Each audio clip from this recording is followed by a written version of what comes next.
Hi everyone. Today we are breaking down the recent India-Pakistan escalation or conflict sparked by the tragic Pahalgam attack. A crisis that once again exposes how fragile peace in South Asia really is. Let's dive into some of the key takeaways that we need to know. First thing is public sentiment favors peace, not war. A Gallup Pakistan survey shows while 93% of Pakistanis would defend their country if attacked, only 15% actually support starting a war. In fact, 72% oppose war, preferring peaceful solutions. And most reject India's claim that Pakistan was behind the attack, suspecting other involvements instead. Second takeaway is deadly Kashmir attack that sparks escalation. The Pahalgam attack killed 26 civilians and reignited violence. India blamed Pakistan based militants, leading to retaliatory missiles strikes and rapid military exchange. A dangerous reminder how quickly tensions can spiral. Some months ago in Pakistan, there was Jafar Express train attack, and some security experts from Pakistan and abroad, including India and USA, they also believe that India might be involved in insurgency behind terrorist attacks and Jafar Express. And let me remind you that Prime Minister Gilani and Prime Minister Manmohan Singh, they talked over this issue in Sharm el-Sheikh, Egypt, and Manmohan Singh accepted that yes, India was involved in separatist movement and violent activities and terrorism in Balochistan. And now there is another news circulating in Islamabad that India's Ajit Doval, their their raw chief or the intelligence chief, he and others in India, they are using Islamic terrorists, or what do you call them, Muslim boys who were used against Soviet Union, and then later on those they are called Islamic jihadis or something, but I think this term is not suitable. So they are using local terrorists from Pakistan who allegedly claim themselves that they are Muslim jihadis, but actually they're not. Muslims are peace-loving people.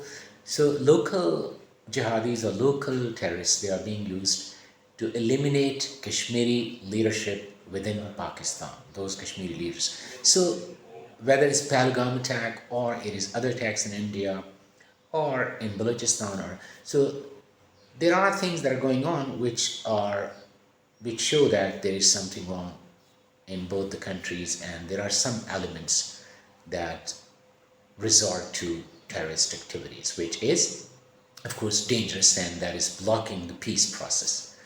Now luckily Donald Trump was the president, and he came to rescue. Why? Because first his vice president Jerry Vance, he said we don't care, I mean that's not our issue. He and the president, he said they will sort it out themselves, India and Pakistan. But when they saw India attacked, and then when Pakistan retaliated, and during these 4 days clashes, according to CNN, Nick Robertson, and other credible journalists, even there is a journalist, Christiane Fair, she is Georgetown University professor, and she's against Pakistan. She's very critical. So she also said that she agrees 90% with Pakistan, that Pakistan was successful. Even Rafale, France, they also accepted that their planes were down.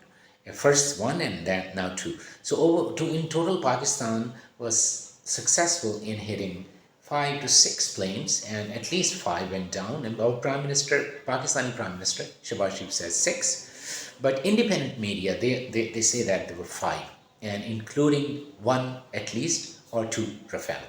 Now Rafale was the best plane.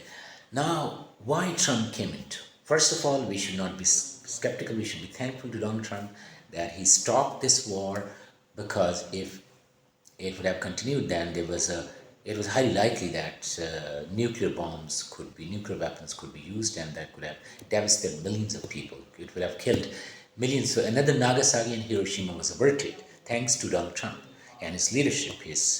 But some people they claim that it was a strategic war. Europeans' technology, because Rafale is French plane, so European technology was being beaten by Chinese technology because this gave an opportunity to China to test their weapons, and Pakistanis were using Chinese planes, JC-10 and PL-15. So basically, Chinese technology was being used by the Pakistanis, and that was if the war had continued, Pakistan down two Rafale. If it had continued for 2 to 3 days, at least, I mean, 5, 6, or 7 even Rafale would have gone down. And once they've gone down, then if 5 or 6 Rafale would have gone down, then European technology would have like ended. So that is why some critics say that Donald Trump, he came back not to rescue Pakistan, but to curtail China's rising influence in this region and to save European technology. And there are some. But I personally, I'm thankful to Donald Trump. He has done a great job, and it's Donald Trump who can say things which other leaders cannot, and who can do things which other leaders cannot even think of doing.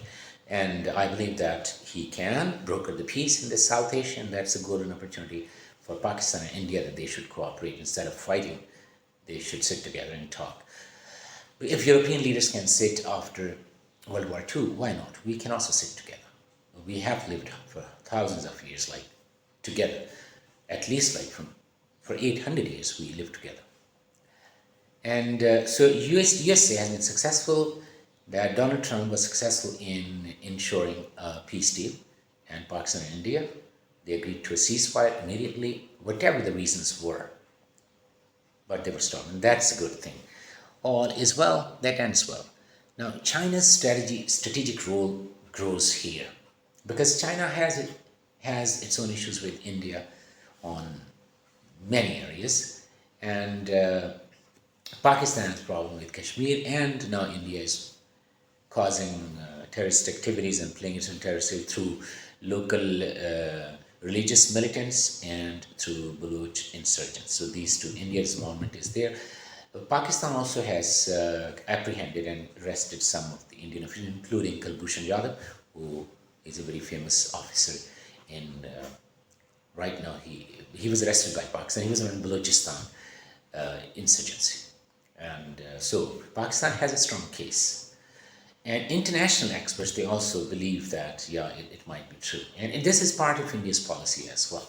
But I'm not talking about this, but I'm saying this, China's rule has increased because India was thinking that Pakistan would be nothing because the way India had built a huge impression that India was fifth largest economy, India was a military power, and Jaishankar, Indian Foreign Minister, and Narendra Modi, they were treating and they were behaving and they were posturing as if they were the viceroys of the subcontinent.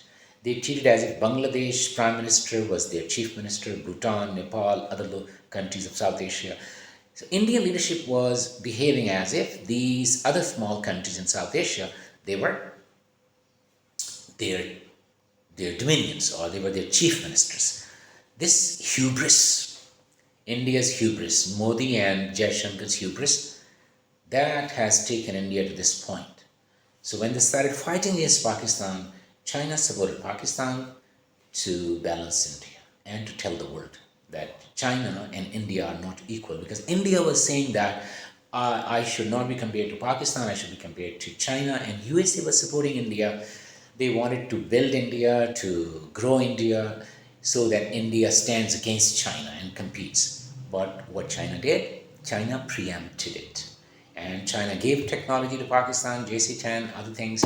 And what happened? India was beaten badly by Pakistan. It was a humiliation for India, and it was humiliation for those who were supporting India as well. And one thing about Donald Trump is he is brutally honest. He speaks, when he saw India being beaten by a small country like Pakistan, he realized immediately that this India cannot fight against China, and that is what China wanted to prove. And China and Pakistan did well.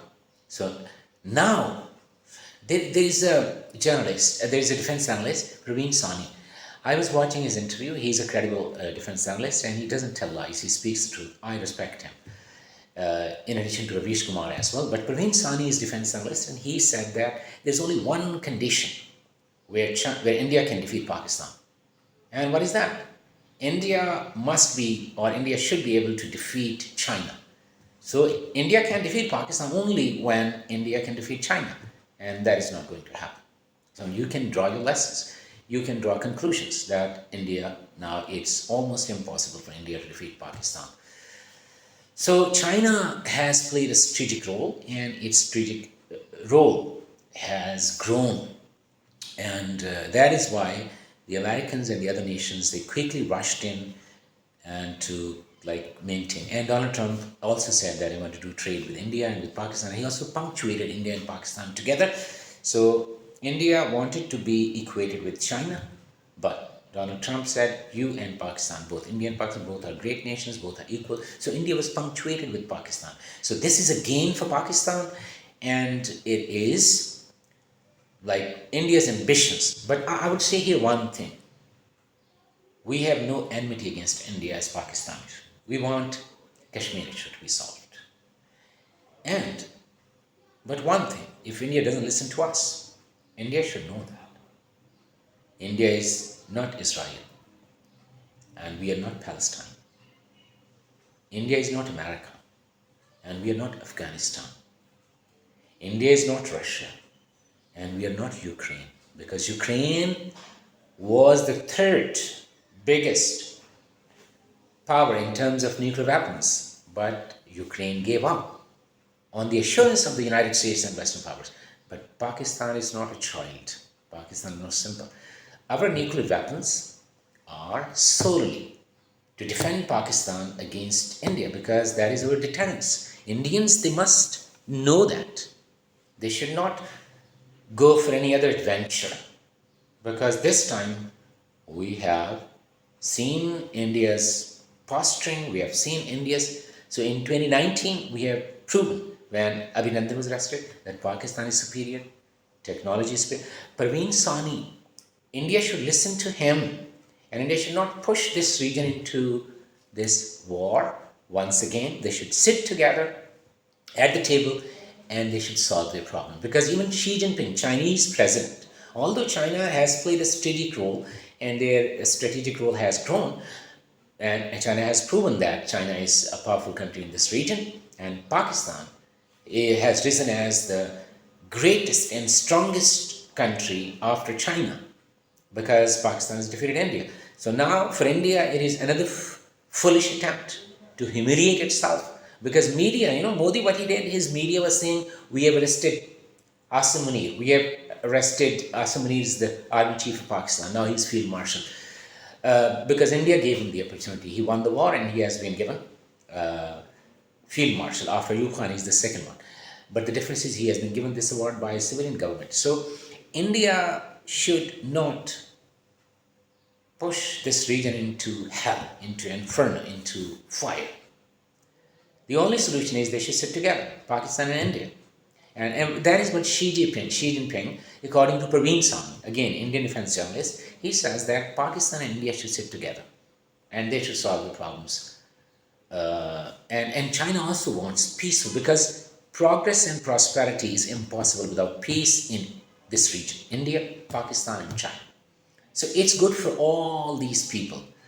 Almost 1.5 billion people in China, almost similar population in India and Pakistan as well, and Bangladesh as well. So that is a wise step. And China has placed itself as a strongest agent force in this region, but China wants peace. Pakistan also wants peace. We have only one issue, and that is Kashmir. The rest is fine. Kashmir is unresolved. Kashmir is it has been more than 7 decades, since 1947. So let's sit together and solve this issue, because it's a crisis. Human suffering, at least, you should look at human suffering, the way people, and look at Indian armies pile up. How many soldiers will you use to suppress the people? Because you have not been able to convince those people. So United Nations Security Council, global leaders, intellectuals, and everyone who cares about peace. It's time to raise your voice. Urge India and Pakistan to move beyond old grievances and sit down as neighbors and human beings and work towards a peaceful, sustainable future for South Asia. The world is watching. Let's turn conflict into coexistence. It is a good opportunity, and if we don't, then the consequences would be and it's more harmful for India than for Pakistan, because India has ambitions to be in the United Nations Security Council, to go to Moon and Mars and beyond, to become the world's biggest economy. Already, I mean, India has done well. So, if it happens, it will be more harmful for India than for Pakistan. So that's why these were some of the key takeaways, and I wanted to share with you. And I urge everybody to raise your voice for peace. Everybody, academia, everybody should be. People should speak like with sanity and rationality, like Pravin Sawhney is speaking. Although he's across the border, but I watch him. I respect his analytical, rational analysis. Ravish Kumar is another journalist. I have huge respect for him. I mean, we should listen to such voices of rationality for the better future of the South Asia. So let's work together. Let's raise our voices for peace in this region. And peace, once there's peace, there'll be prosperity. We will go from Lahore to Delhi, to Amritsar, and they will come here. So let's live like good neighbors. Thank you very much.